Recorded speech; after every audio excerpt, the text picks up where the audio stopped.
નમસ્કાર દોસ્તો, સ્વાગત છે તમારું તમારી પોતાની YouTube channel GK by MK sir Gujarati GK પર. મિત્રો, આજે આપણા વિડીયોમાં 17 ઓગસ્ટ 2026ના 15 મોસ્ટ એમ્પી ટોપિક કવર કરીશું અને દરેક ટોપિકના પરીક્ષાલક્ષી મુદ્દા પણ જાણીશું. તો પૂરો વિડીયો બહુ ધ્યાનથી જોજો. લાસ્ટમાં તમારી ટેસ્ટ હશે જેના જવાબ તમારે કોમેન્ટમાં આપવાના છે. સાથે જ મિત્રો, આ ગુજરાતની એક માત્ર ચેનલ છે કે જ્યાં દરરોજ સવારે 8 વાગે 20 મિનિટ જેટલા નાનકડા વિડીયોમાં રોજના 15 મોસ્ટ એમ્પી ટોપિક તમને ડિટેલમાં કવર કરાવીએ છીએ. તો જો તમે આ ચેનલને રેગ્યુલર ફોલો કરતા થઈ જશો તો તમે કોઈ પણ કોમ્પિટિટિવ એક્ઝામની તૈયારી કરો છો તેમાં કરંટ અફેર્સ બાબતે તમારે બીજું કશું જ જોવાની જરૂર નહીં પડે. અને એમ પણ મિત્રો, કરંટ અફેર્સ તો એવો ટોપિક છે કે પરીક્ષા હોય કે ના હોય દરરોજ 20 મિનિટ આપણે આવા ક્વોલિટી વિડીયોને આપવી જ જોઈએ. તો મિત્રો, જો હજુ સુધી ચેનલને સબસ્ક્રાઇબ ના કરી હોય તો પ્લીઝ જલ્દીથી કરી લો. તો ચલો વિડીયો સ્ટાર્ટ કરીએ. રાષ્ટ્રમંડળ તલવારબાજી ચેમ્પિયનશિપનું આયોજન ક્યાં કરવામાં આવ્યું હતું કે જેમાં ભારત મેડલ ટેલીમાં ટોચ પર રહ્યું હતું? તો મિત્રો, આજે તલવારબાજીની ચેમ્પિયનશિપ થઈ હતી કે જેમાં મેડલ તાલિકામાં ભારત પ્રથમ સ્થાને આવ્યું છે અને આ તલવારબાજી ચેમ્પિયનશિપનું આયોજન થયું હતું નાઇજીરિયામાં. રાષ્ટ્રીય મંડળ તલવારબાજી ચેમ્પિયનશિપ 2026નું આયોજન 9 થી લઈને 12 ઓગસ્ટ 2026 સુધી નાઇજીરિયાના લાગોસમાં કરવામાં આવ્યું હતું. ભારતે અંડર 23 અને સિનિયર બંને શ્રેણીઓમાં ઉત્કૃષ્ટ પ્રદર્શન કરતા ઇતિહાસમાં પહેલીવાર ઓવરઓલ ચેમ્પિયનશિપનો ખિતાબ જીત્યો છે. મિત્રો, મોસ્ટ એમ્પી કે ભારતે આ જે ચેમ્પિયનશિપ હતી તેમાં કુલ 35 મેડલ જીત્યા હતા કે જેમાં 13 સુવર્ણ, 8 રજત અને 14 કાંસ્ય પદક સામેલ છે. અને આની સાથે જ આ 35 મેડલોની સાથે ભારત મેડલ તાલિકામાં ટોચના સ્થાને રહ્યું હતું. આ ઐતિહાસિક અને સર્વશ્રેષ્ઠ પ્રદર્શન માટે ભારતને રાષ્ટ્રીય મંડળ તલવારબાજી સંઘ દ્વારા વિલ્કિન્સન સ્ક્વોડ ટ્રોફીથી સન્માનિત કરવામાં આવ્યા હતા. સાથે જ મિત્રો, તનુષ્કા ખત્રીએ સિનિયર મહિલા ઈપી સ્પર્ધામાં સુવર્ણચંદ્રક જીત્યો હતો, જ્યારે પુરુષોની શ્રેણીમાં અંડર 23 સેબરમાં નિખિલ વાઘ, સિનિયર સેબરમાં કરણસિંહ અને સિનિયર ઈપીમાં સિરજીને વ્યક્તિગત સુવર્ણ મેડલ પણ જીત્યા હતા. કઈ રાજ્ય સરકારે રાજ્યમાં પ્રાકૃતિક ખેતીને પ્રોત્સાહન આપવા માટે 4 સેન્ટર ઓફ એક્સલન્સ સ્થાપવાની જાહેરાત કરી છે? તો મિત્રો, આજે પ્રાકૃતિક ખેતી છે તેને પ્રોત્સાહન આપવા માટે 4 સેન્ટર ઓફ એક્સલન્સ સ્થાપવાની જાહેરાત કરાઈ છે આપણા ગુજરાતમાં. ઓગસ્ટ 2026માં ગુજરાત સરકારે રાજ્યમાં કુદરતી ખેતીના વિસ્તાર માટે 4 ઉત્કૃષ્ટતા કેન્દ્ર સ્થાપવાની સત્તાવાર મંજૂરી આપી છે. આ મહત્વાકાંક્ષી યોજનાને અમલમાં મૂકવા માટે રાજ્ય સરકારે નાણાકીય વર્ષ 2026-27 માટે 20 કરોડ રૂપિયાનું બજેટ ફાળવ્યું છે. આ 4 ઉત્કૃષ્ટતા કેન્દ્રની વાત કરીએ મિત્રો, તો તે ગુજરાતના નવસારી, મોરબી, ભાવનગર અને છોટાઉદેપુર જિલ્લાઓમાં સ્થાપિત કરવામાં આવશે. આ આખી ઝુંબેશ ગુજરાતના રાજ્યપાલ આચાર્ય દેવવ્રતના માર્ગદર્શન હેઠળ ચલાવવામાં આવી રહી છે કે જેઓ પોતે લાંબા સમયથી કુદરતી ખેતી અભિયાનને પ્રોત્સાહન આપી રહ્યા છે. દરેક કેન્દ્ર પર એક જ સમયે 100 ખેડૂતોને તાલીમ આપવાની આધુનિક વ્યવસ્થા હશે અને તેના અમલીકરણની જવાબદારી ગુજરાત પ્રાકૃતિક કૃષિ વિકાસ બોર્ડને સોંપવામાં આવી છે. કઈ સરકાર દ્વારા સંધ્યા કિરણ યોજના શરૂ કરવામાં આવી છે? તો મિત્રો, આ જે સંધ્યા કિરણ યોજના છે તેને શરૂ કરવામાં આવી છે કર્ણાટક દ્વારા. શું છે આ યોજનામાં તેના વિશે થોડું જોઈએ. તો ઓગસ્ટ 2026માં કર્ણાટક સરકારે રાજ્યના નિવૃત્ત સરકારી કર્મચારીઓ અને તેમના પરિવારોને સ્વસ્થ સુરક્ષા આપવા માટે સંધ્યા કિરણ યોજનાને મંજૂરી આપી છે. આ યોજના સૂચિબદ્ધ હોસ્પિટલોમાં માધ્યમિક, તૃતીયક અને કટોકટીની સારવાર માટે પ્રતિ પરિવાર પ્રતિ વર્ષ 5 લાખ સુધીનું કેશલેસ મેડિકલ કવર પૂરું પાડે છે. આ યોજનાનો જે ક્રાઇટેરિયા છે એ 70 વર્ષથી ઓછી ઉંમરના નિવૃત્ત સરકારી કર્મચારીઓ, પારિવારિક પેન્શન ધારકો અને તેમના પાત્ર આશ્રિતોનો સમાવેશ થશે. મિત્રો, આ જે યોજના છે એ સંપૂર્ણ સબસિડીવાળી યોજના નથી, કારણ કે આમાં સર્વિસ પેન્શનરોએ પોતાના મૂળ પેન્શનના 1.25% અને ફેમિલી પેન્શનરોએ 0.75% ફાળો આપવો પડશે. આ યોજના આયુષ્માન ભારત આરોગ્ય કર્ણાટક માળખા હેઠળ સુવર્ણ આરોગ્ય સુરક્ષા ટ્રસ્ટ દ્વારા રાજ્યમાં લાગુ કરવામાં આવશે. મિત્રો, જો હજુ સુધી વિડીયોને લાઇક ના કરી હોય તો પ્લીઝ પ્લીઝ પ્લીઝ જલ્દીથી કરી લો, જેથી કરીને આવા ક્વોલિટી વિડીયો તમારાથી મિસ ના થાય. જળ સંસાધન, નદી વિકાસ અને ગંગા સંરક્ષણ વિભાગના નવા સચિવ તરીકે કોની નિમણૂક કરવામાં આવી છે? તો મિત્રો આજે જળ સંસાધન, નદી વિકાસ અને ગંગા સંરક્ષણ વિભાગ છે તેને નવા સચિવ તરીકે નિમણૂક કરાઈ છે અર્ચના વર્માની. પાકિસ્તાનનું પ્રથમ ચંદ્ર સંશોધન રોવરનું નામ શું રાખવામાં આવ્યું છે કે જેને 2029 સુધીમાં લોન્ચ કરવાનું આયોજન છે? તો મિત્રો આજે પાકિસ્તાનનું પ્રથમ ચંદ્ર સંશોધન રોવર છે કે જેને ચીનની મદદથી લોન્ચ કરવાનું છે પાકિસ્તાન, અને જેને 2029 સુધી લોન્ચ કરવાનું આયોજન છે અને તેનું નામ રખાયું છે જિન્નાહ-1.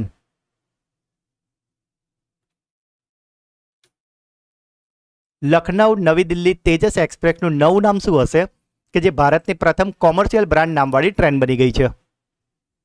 તો મિત્રો આજે લખનઉ નવી દિલ્હીની તેજસ એક્સપ્રેસ છે તેનું હવે નવું કોમર્શિયલ બ્રાન્ડવાળું નામ છે સ્પ્રાઇટ તેજસ એક્સપ્રેસ. એટલે મિત્રો હવેથી આ ટ્રેન જ્યારે પણ પ્લેટફોર્મ પર આવશે ત્યારે તેનું નામ પણ આ રીતે જ બોલવામાં આવશે, સ્પ્રાઇટ તેજસ એક્સપ્રેસ. અને તેના જે કોચ હોય છે તેના પર પણ આ રીતે, જે રીતે તમે ઇમેજમાં જુઓ છો તે રીતે સ્પ્રાઇટના લેબલ કરીને તેની જાહેરાત કરાઈ છે. સીધી બાત, નો બકવાસ. જાપાન ઇન્ટરનેશનલ કોઓપરેશન એજન્સી સમર્થિત પ્લાસ્ટિક કચરો પ્રોજેક્ટ ગુજરાતના કયા અભયારણ્યમાં શરૂ કરવામાં આવ્યો છે? તો મિત્રો આજે પ્લાસ્ટિક કચરો પ્રોજેક્ટ છે કે જે જાપાન ઇન્ટરનેશનલ કોઓપરેશન એજન્સીની મદદથી શરૂ કરવામાં આવ્યું છે ગુજરાતમાં, અને તે શરૂ કરવામાં આવ્યું છે નળ સરોવર પક્ષી અભયારણ્યમાં. ઓગસ્ટ 2026માં ગુજરાત વન વિભાગે નળ સરોવર પક્ષી અભયારણ્યની આસપાસનો 2.94 કરોડની લાગતથી એક વૈજ્ઞાનિક પ્લાસ્ટિક કચરા પ્રબંધન પરિયોજનાને શરૂ કરી છે. આ અનોખી પારિસ્થિતિક પહેલ જાપાન ઇન્ટરનેશનલ કોર્પોરેશન એજન્સી સમર્થિત project for eco restoration in Gujarat હેઠળ કાર્યાન્વિત કરવામાં આવી છે. પ્રદૂષણને રોકવા માટે મિત્રો અભયારણ્યના 2 થી 4 કિલોમીટરના દાયરામાં જે પણ 14 ગામો છે તેમને જોડવામાં આવ્યા છે કે જ્યાં ગ્રામીણો પાસેથી સૂકો પ્લાસ્ટિક વન વિભાગ પોતે ખરીદી લેશે. આ આખી શૃંખલાનું સુચારુ સંચાલન માટે અમદાવાદ જિલ્લાના વિરમગામ તાલુકાના કાયલા ગામમાં એક મુખ્ય પ્લાસ્ટિક કચરા સંગ્રહણ કેન્દ્ર પણ બનાવવામાં આવ્યું છે.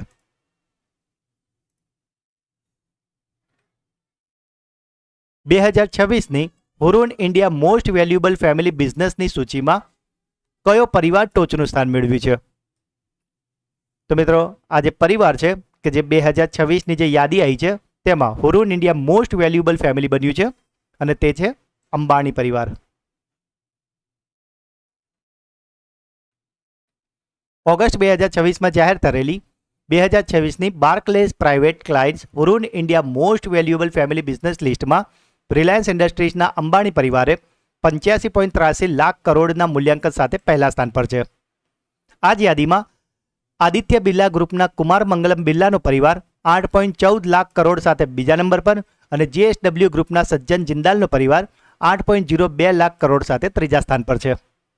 ભારતના ટોચના 300 પરિવાર વ્યવસાયની કુલ સંપત્તિ 138 લાખ કરોડ સુધી પહોંચી ગઈ છે કે જે દુનિયાની 18મી સૌથી મોટી અર્થવ્યવસ્થાની બરાબર થઈ ગઈ છે. હુરુને ગૌતમ ઇન્ડિયા સામ્રાજ્યને પહેલી પેઢીનો વ્યવસાય માન્યો છે કે જેમાં અદાણી પરિવાર 19.57 લાખ કરોડ સાથે આ શ્રેણીમાં સૌથી મૂલ્યવાન રહ્યો છે.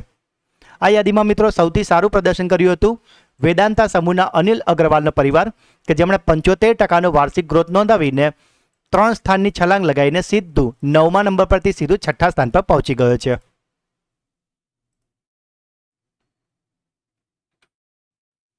ભારતીય વિજ્ઞાન સંસ્થાન બેંગલુરુ દ્વારા લોન્ચ કરાયેલ ઓપન સોર્સ બહુભાષી સ્પીચ રેકગ્નિશન મોડેલનું નામ શું છે? તો મિત્રો આજે ઓપન સોર્સ બહુભાષી સ્પીચ રેકગ્નિશન મોડેલ છે તેનું નામ છે શ્રાવણી. અને મિત્રો આ જે મોડેલ છે તે એક સાથે 65 જેટલી જે લોકલ પ્રાદેશિક ભાષા હોય તેમાં તે ટ્રાન્સલેટ કરી શકે છે. સાથે જ મિત્રો જુલાઈ મંથનું મંથલી કરંટ અફેર્સ કે જેમાં આપણે જુલાઈ મંથના મોસ્ટ એમપી 200 પ્રશ્નો કવર કર્યા છે. તો જો હજુ સુધી તમે આ વિડીયો ન જોયો હોય તો આને જરૂરથી જોઈ લેજો મિત્રો, કારણ કે જો તમે આ વિડીયો જોઈ લેશો તો જુલાઈ મંથના મંથલી કરંટ અફેર્સ બાબતે બીજું તમારે કંઈ જ જોવાની જરૂર નહીં પડે મિત્રો, કારણ કે આપણે આમાં એવા જ 200 પ્રશ્નો લીધા છે કે જે તમારી આવનારી તમામ સ્પર્ધાત્મક પરીક્ષામાં તમને ખૂબ જ ઉપયોગી થશે. સાથે જ મિત્રો તમારે આગળના કોઈપણ મંથના આવા મંથલી વિડીયો જોતા હોય તો મિત્રો એ દરેક આપણી ચેનલ પર અવેલેબલ છે કે જેમાં આપણે દરેક મહિનાના આવા મોસ્ટ એમપી 200 પ્રશ્નો કવર કર્યા છે. મિત્રો આ બધા જ ક્વોલિટી વિડીયો છે અને આમાં આપણે મોસ્ટ એમપી 200 પ્રશ્નો સિલેક્ટેડ લીધા છે કે જે તમને દરેક પરીક્ષામાં ખૂબ જ વધારે ઉપયોગી થવાના છે. માટે મિત્રો તમે કોઈ પણ કોમ્પિટિટિવ એક્ઝામની તૈયારી કરતા હોય તો પરીક્ષા આપવા જતાં પહેલાં એટલીસ્ટ પાછળના 8-1 મહિનાના આવા મંથલી કરંટ અફેર્સ જરૂરથી જોઈને જજો. આ બધા જ મંથલી કરંટ અફેર્સ વિડીયોની લિંક તમને આ જ વિડીયોના ડિસ્ક્રિપ્શનમાં આપવા મળી જશે મિત્રો. તો આ મંથલી વિડીયોને તો અચૂકથી જોઈ જ લેજો.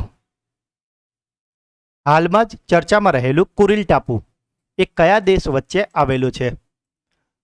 તો મિત્રો આજે કુરીલ ટાપુનો વિવાદ છે તે જે બે દેશો વચ્ચે છે તે બે દેશો છે રશિયા અને જાપાન. મિત્રો તમે ઇમેજમાં જોઈ રહ્યા છો કે આ છે રશિયા, આ રેડ દેખાય છે, અને મિત્રો આ જે ગ્રીન છે એ જાપાન છે, અને આ જે વચ્ચેનો જે પાર્ટ છે એ છે કુરીલ આઇલેન્ડ કે જેને લઈને રશિયા અને જાપાન વચ્ચે વિવાદ ચાલી રહ્યો છે. તાજેતરમાં પ્રકાશિત થયેલું પુસ્તક memories on a platter my fusion કુકબુકના લેખક કોણ છે? તો મિત્રો આ જે બુક છે જેનું નામ છે મેમરીઝ ઓન અ પ્લેટર, તેને લખ્યું છે રોહિણી રાણાએ. ભારતે કઈ સંસ્થા અથવા તો દેશની ભાગીદારીમાં રિસ્ટ્રિક્ટેડ હેલ્થકેર થીમ પર હેકાથોનનું આયોજન કર્યું છે? તો મિત્રો આ જે દેશ છે કે જેની સાથે ભારતે રિસ્ટ્રિક્ટેડ હેલ્થકેર થીમ પર હેકાથોનનું આયોજન કર્યું છે તે છે ઇઝરાયલ. કેનેડિયન ઓપન મેન્સ સિંગલ્સનો ખિતાબ કોણે જીત્યો છે? તો મિત્રો આજે કેનેડિયન ઓપન મેન્સ સિંગલ્સનો ખિતાબ છે તેને જીતી લીધો છે બેન શેલ્ટને. મિત્રો જો હજુ સુધી વિડીયોને લાઇક અને ચેનલને સબસ્ક્રાઇબ ના કરી હોય તો પ્લીઝ જલ્દીથી અત્યારે જ કરી લો. સાથે જ મિત્રો એક મહત્વની જાહેરાત કે જે આપણી શિક્ષણના સમ્રાટ સિરીઝ ચાલી રહી છે તેના 18 લેક્ચર તો છે, પરંતુ જે એચટાટની પરીક્ષામાં જે 3-4 નવા ટોપિક છે જેવા કે બાળ ન્યાય સંહિતા છે, ત્યારબાદ પોક્સો એડ છે, અને બીજા જે 1-2 ટોપિકના વિડીયો બાકી છે તે તમામની પીડીએફ પીપીટી હવે રેડી થઈ જવાઈ છે. એટલે ટૂંક સમયમાં જ એ વિડીયો પણ આવી જવાના છે. એટલે તમને રિક્વેસ્ટ છે કે જો 18 લેક્ચર તમારે જોવાના બાકી હોય તો એને દરરોજ એક કરીને જોવાના ચાલુ કરી દો, જેથી કરીને પરીક્ષા પહેલાં તમે આરામથી ટોટલી કોર્સ સરસ સ્માર્ટલી તૈયાર કરી લો. પ્રથમ multinational multi domain attack drone task force falcon સ્ટ્રાઇકની જાહેરાત કોણે કરી છે? તો મિત્રો આ જે ફાલ્કન સ્ટ્રાઇક છે તેની જાહેરાત કરી છે યુએસએ એટલે કે અમેરિકાએ. કેનેડિયન ઓપન વિમેન સિંગલ્સનો ટેનિસનો ખિતાબ કોણે જીત્યો છે? તો આજે Canadian open women singles tennis છે તેને જીતી લીધું છે ઈગા સ્વિયાટેકે.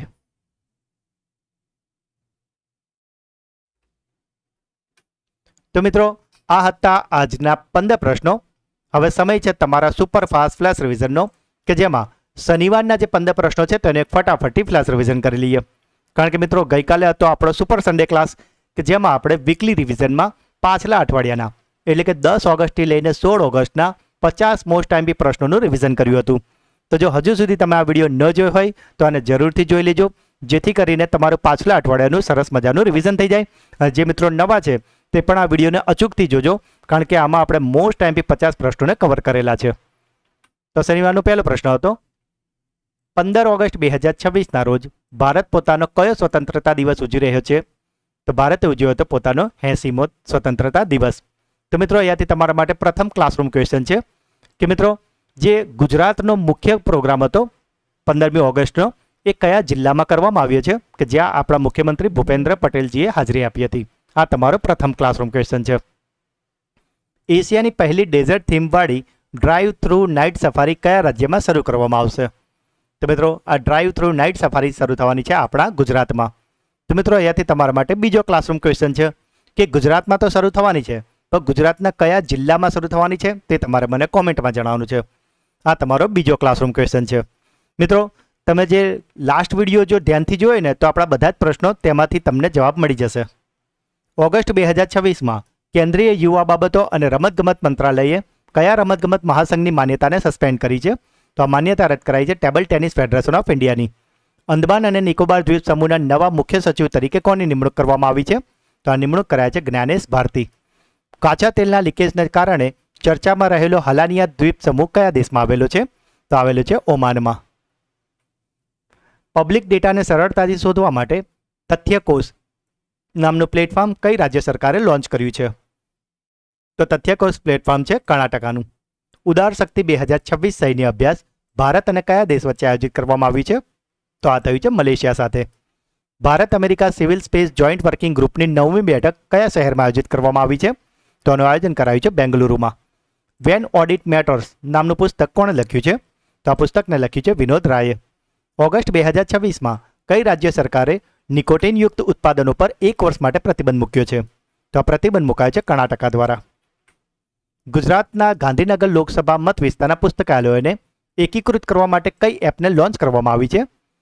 તો આ એપનું નામ છે ગ્રામીણ જ્ઞાન સેતુ એપ. તો મિત્રો અહીંયાથી તમારા માટે ત્રીજો ક્લાસરૂમ ક્વેશ્ચન છે કે મિત્રો ગાંધીનગરના સેક્ટર 17ના ટાઉન હોલ ખાતે મુખ્યમંત્રી ભૂપેન્દ્ર પટેલે તો આનું અનાવરણ વખતે હાજર હતા, પરંતુ કયા મહાનુભાવે આનું વર્ચ્યુઅલી ઉદ્ઘાટન કર્યું છે તેમનું નામ તમારે મને કોમેન્ટમાં જણાવવાનું છે. તમને એક હિન્ટ આપી દઉં કે ગઈકાલનો જે વિડીયો હતો તેની થંબનેલમાં તેમનો ફોટો છે. આ તમારો ત્રીજો ક્લાસરૂમ ક્વેશ્ચન. ભારતીય સૈન્ય એકેડેમીમાંથી પાસ આઉટ થનારી પ્રથમ મહિલા કોણ બની છે? તો આ પ્રથમ મહિલાનું નામ છે સાઈ જાદવ. વિભાજન વિભીષિકા સ્મૃતિ દિવસ દર વર્ષે કયા દિવસે ઉજવવામાં આવે છે? તો આ દિવસ ઉજવવામાં આવે છે 14 ઓગસ્ટના રોજ. ઇતિહાસમાં પ્રથમ વખત રશિયાએ 2026માં કયા દેશમાંથી પેટ્રોલની આયાત શરૂ કરી છે? તો આ દેશ છે આપણો દેશ ભારત. અને શનિવારનો છેલ્લો પ્રશ્ન હતો કે MP પરમેશ્વરન કોણ હતા કે જેમનું 91 વર્ષની વયે અવસાન થયું છે? તો તેઓ હતા એક પરમાણુ વૈજ્ઞાનિક. તો મિત્રો આ હતા શનિવારના 15 પ્રશ્નો કે જેનું અત્યારે તો આપણે ખૂબ જ ફટાફટ રિવિઝન કરી લીધું છે, પણ શનિવારના વિડીયોમાં આપણે આ દરેક પ્રશ્નને ખૂબ જ ડિટેલમાં અને સારી રીતે તમને ભણાવ્યા છે. તો જો હજુ સુધી તમે તે વિડીયો ન જોયો હોય તો તેને અવશ્યથી જોઈ લેજો. તેની લિંક તમને આ જ વિડીયોના ડિસ્ક્રિપ્શનમાં મળી જશે. સાથે જ મિત્રો આપણી જે શિક્ષણને લગતી એક સિરીઝ ચાલી રહી છે શિક્ષણના સમ્રાટ. તો તમે શિક્ષણ વિભાગની કોઈ પણ પરીક્ષાની તૈયારી કરી રહ્યા છો, જેમ કે કેળવણી નિરીક્ષક, HTAT, TET, TAT, DPO, TPO, CRC, BRC, તો દરેકમાં મિત્રો આ સિરીઝ તમને ખૂબ જ ઉપયોગી થશે, કારણ કે એમાં આપણે અત્યાર સુધી 18 લેક્ચર લીધા છે, જેમના નામ તમે અત્યારે સ્ક્રીન પર જોઈ રહ્યા છો. જરૂર લાગે તો આનો સ્ક્રીનશોટ લઈ લો મિત્રો, કારણ કે આ બધા જ એવા ટોપિક છે મિત્રો કે જે તમારી દરેક શિક્ષણ વિભાગની પરીક્ષામાં તમને ખૂબ જ ઉપયોગી થવાના છે. તો મિત્રો કોઈપણ શિક્ષણ વિભાગની પરીક્ષા આપતા પહેલાં આ 18 વિડીયોને ડિટેલમાં જરૂરથી જોઈ લેજો મિત્રો. આ દરેક વિડીયોની જે પ્લેલિસ્ટ છે મિત્રો, એ પ્લેલિસ્ટની લિંક તમને આ જ વિડીયોના ડિસ્ક્રિપ્શનમાં આપેલી છે. તો આ દરેક વિડીયોને તમે અવશ્યથી જોઈ લેજો મિત્રો. જે પણ મિત્રો આ આખા 18 લેક્ચર ડિટેલમાં શાંતિથી જોઈ લેશે તેઓ શિક્ષણ વિભાગની કોઈ પણ પરીક્ષા આપતા હશે તેમાં આરામથી પાસ તો થઈ જ જશે. સાથે જ મિત્રો આમાં જે 9મો અને 18મો લેક્ચર છે તેને તો તમે અવશ્ય અવારનવાર જોતા રહેજો, કારણ કે આમાં આપણે 9મો અને 18મો વિડીયો છે તેમાં 400 + 400 એમ કુલ 800 પ્રશ્નો કવર કર્યા છે. તો જો તમે બીજું કશું જ ના કર્યું હોય તો છેલ્લે આ 2 વિડીયોને તો અવશ્યથી જોઈ લેજો, કારણ કે આમાં તમારે 800 પ્રશ્ન જે કવર થશે એનાથી તમે આરામથી પરીક્ષામાં પાસ તો થઈ જ જશો મિત્રો. જો તમારે મેરિટમાં આવવું હોય તો તમે 18 લેક્ચરને અચૂકથી જોઈ લેજો. આ પ્લેલિસ્ટની લિંક પર તમને આ જ વિડીયોના ડિસ્ક્રિપ્શનમાં મળી જશે, તેને જરૂરથી જોઈ લેજો. તો મિત્રો હવે સમય છે તમારી બ્રેન બૂસ્ટર ટેસ્ટનો, જેમાં 3 પ્રશ્નો પૂછવામાં આવશે જેના જવાબ તમારે કોમેન્ટમાં આપવાના છે. મિત્રો વિડીયો તો ઘણા બધા મિત્રો જોતા હોય છે, પરંતુ જવાબ બહુ લિમિટેડ લોકો આપતા હોય છે. અને મિત્રો આ એ જ ફરક છે કે જે તમને પરીક્ષા વખતે દેખાતું હોય છે કે પરીક્ષામાં ફોર્મ ઘણા બધા ભરાતા હોય છે, પરંતુ મેરિટમાં બહુ સિલેક્ટેડ લોકો આવતા હોય છે. અને આ સિલેક્ટેડ લોકો એવા જ હોય છે કે જે કંઈક એક્સ્ટ્રા એફર્ટ લેતા હોય છે. તો મિત્રો તમે પણ પ્રશ્નો જવાબ જરૂરથી કોમેન્ટમાં લખવાનું રાખો, જેથી કરીને આ એક્સ્ટ્રા એફર્ટ તમને પરીક્ષામાં સફળતા આપવામાં મદદરૂપ થાય. પરંતુ એ પહેલાં મિત્રો ગઈકાલના વિડીયોમાં જે મિત્રોએ પ્રશ્ન જવાબો આપ્યા છે તમે રેન્ડમલી આપણે 3 મિત્રોના નામ દરરોજ પસંદ કરીને એનાઉન્સ કરતા હોઈએ છીએ. તો ગઈકાલના વિડીયોમાં જે મિત્રોએ પ્રશ્ન જવાબ આપ્યા હતા તેમાંથી જે 3 મિત્રોના નામ પસંદગી પામ્યા છે તે 3 મિત્રોના નામ છે પ્રદીપ બારિયા, જલ્પા પ્રજાપતિ અને પારુલબા રાઠોડ. તો 3 મિત્રોને ખૂબ ખૂબ અભિનંદન કે જેઓ દરરોજ આપણી ચેનલના વિડીયોને જુએ તો છે જ, સાથે brain booster quiz, classroom question અને ખાસ તો વિડીયો અંગેના પ્રતિભાવ કોમેન્ટમાં જરૂરથી જણાવે છે. તો મિત્રો જો તમે પણ ચેનલ પર પહેલી વાર આવ્યા છો તો પ્રશ્નો જવાબ જરૂરથી આપજો મિત્રો, અને જે જૂના મિત્રો છે તમને પણ રિક્વેસ્ટ કે પ્રશ્નો જવાબ જરૂરથી આપો, વિડીયો અંગેના પ્રતિભાવ જરૂરથી આપો મિત્રો. તમારા વર્ડ મારા માટે મોટિવેશનનું કામ કરે છે. અને મિત્રો ફરીથી કહું છું કે આટલો ક્વોલિટી વિડીયો બીજા ક્લાસીસોમાં તમે જોવા જશો તો એટલીસ્ટ 1.5 કલાકના વિડીયો હોય છે. આપણે તમને બહુ જ smartly to the point 20 minute જેટલા વિડીયોમાં 15 મોસ્ટ એમ્પી ટોપિક એટલા ડિટેલમાં કવર કરાવીએ છીએ મિત્રો કે કરંટ અફેર્સ બાબતે મિત્રો તમે UPSCની કે GPSCની બી પરીક્ષા આપશો ક્લાસ 1-2ની તો પણ તમે ઓપ્શન જો આગળ ટીક કરતા થઈ જશો. તો મિત્રો આજનો પહેલો પ્રશ્ન છે, ભારતીય વિજ્ઞાન સંસ્થાન બેંગલુરુ દ્વારા લોન્ચ કરવામાં આવેલી ઓપન સોર્સ બહુભાષી સ્પીચ રેકગ્નિશન મોડલનું નામ શું છે?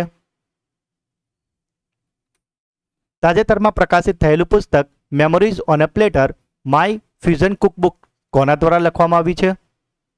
અને આજનો છેલ્લો પ્રશ્ન, 2026નું Hurun India most valuable family બિઝનેસની યાદીમાં કયા પરિવારને ટોચનું સ્થાન મળ્યું છે? તો મિત્રો, ત્રણેય પ્રશ્ન જવાબ તમારે મને કોમેન્ટમાં જણાવવાના છે. અને સાથે જ જો તમે આપણી ચેનલના વિડીયોને દરરોજ ફોલો કરતા થઈ જશો તો તમે કોઈ પણ કોમ્પિટિટિવ એક્ઝામની તૈયારી કરો છો મિત્રો, તેમાં કરંટ અફેર્સ બાબતે તો એમ પણ તમારો એક પણ માર્ક્સ નહીં કપાય. પણ મિત્રો, પરીક્ષા હોય કે ના હોય, દરરોજ 20 મિનિટ આપણે આવા ક્વોલિટી વિડીયોને તો આપવી જ જોઈએ મિત્રો, કારણ કે નોલેજથી મોટું કોઈ વેપન નથી. અને મિત્રો, એમ પણ તમારો ક્યાંક ને ક્યાંક 15-20 મિનિટ જેટલો ટાઈમ તો રીલ્સ જોવામાં કે નકામા વિડીયો જોવામાં બગડતો જ હશે, કે જે આપણને ક્યાંય યુઝફુલ થતું નથી. પરંતુ જો આ ક્વોલિટી વિડીયો તમને જોતા થઈ જશો મિત્રો, તો આ તમારા નોલેજમાં વધારો કરશે. અને મિત્રો, નોલેજ ક્યારેય વેસ્ટ જતું નથી, એ ક્યાંક ને ક્યાંક તો તમને જરૂરથી કામ લાગવાનું જ છે. તો મિત્રો, જો આજનો વિડીયો તમને ગમ્યો હોય તો જલ્દીથી લાઇક કરી દેજો. મિત્રો, તમે વિડીયો જુઓ છો પણ લાઇક કરવાનું ભૂલી જાઓ છો, તો તમને રિક્વેસ્ટ છે કે લાઇક જરૂરથી કરો. કોમેન્ટ પણ અવશ્યથી કરો મિત્રો. કોમેન્ટમાં પ્રશ્નો જવાબ, brain booster quiz, classroom question અને વિડીયો અંગેના પ્રતિભાવ જરૂરથી જણાવો, કારણ કે હું દરેક કોમેન્ટના રિપ્લાય જરૂરથી કરું છું મિત્રો. જે સૌથી સારામાં સારી કોમેન્ટ હોય છે એને હું પિનઅપ કરું છું, જેથી કરીને તમારો પ્રતિભાવ તમામ મિત્રો વાંચી શકે. મિત્રો, આ વિડીયોની લિંકને અત્યારે જ તમારા બધા જ વોટ્સઅપ અને ટેલિગ્રામ ગ્રુપમાં શેર કરીને ચેનલને સપોર્ટ જરૂરથી કરજો મિત્રો. હજુ સુધી જો ચેનલને સબસ્ક્રાઇબ ના કરી હોય તો પ્લીઝ જલ્દીથી કરી લો. જો ઓલરેડી કરેલી છે તો એટલીસ્ટ તમારા 10 નવા મિત્રોને જરૂરથી કરાવડાવજો. તો મિત્રો, મળીએ છીએ આવા જ એક નવા વિડીયોમાં. ત્યાં સુધી ભણતા રહો, આગળ વધતા રહો. જય હિન્દ, જય ભારત, જય જય ગરવી ગુજરાત.